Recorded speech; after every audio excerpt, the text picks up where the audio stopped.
অনেক ডাক্তার এবং সব ধরনের পুষ্টিবিদরা আপনাদেরকে বলে যে হোল গ্রেন শস্য খান এবং কি আপনার সন্তানদেরকে বা পরিবারকে হোল গ্রেন শস্য খাওয়ান।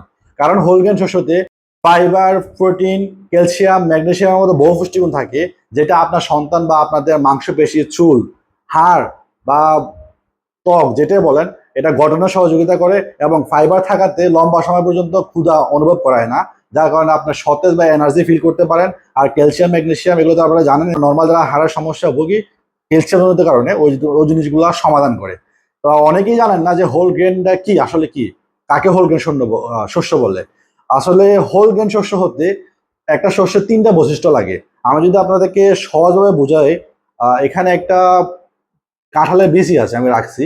তো এখানে খোলসটা ফেলে আমি এটা রাখছি। আপনারা যদি দেখেন যে এখানে একটা এই যে একটা আবরণ, যে একটা বাদামি কালার আবরণ, যেটা গমের ওপর থাকে বা আমরা চালের ওপরে থাকে, যে এই আবরণটা, এটা থাকতে হবে এক মাস্ট।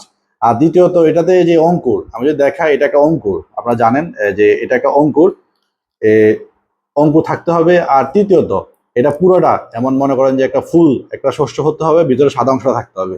এই তিনটা জিনিস মিলিয়ে একটা পূর্ণ শস্য গঠিত হয়। তো এখন বর্তমানে একটা পূর্ণ শস্য খুঁজে পাওয়া বা শস্য জাতীয় খাদ্য খুঁজে পাওয়া খুবই কষ্টকর।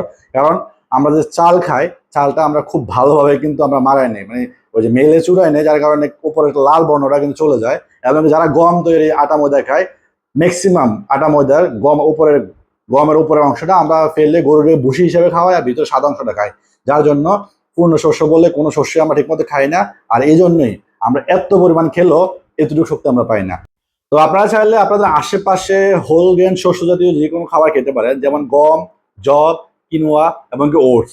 ওটস বা কিনোয়া এগুলো বেশি অ্যাভেলেবল না, তবে আপনারা এগুলো অনলাইন থেকে অথবা বিশ্বস্ত কোনো প্ল্যাটফর্ম থেকে সংগ্রহ করতে পারেন। এই হোল গ্রেন জাতীয় শস্য অল্প কিছু খেলে অনেকটা শক্তি পাবেন আপনারা। তো সুস্থ থাকুন এবং কি হোল গ্রেন পণ্য খান। ধন্যবাদ।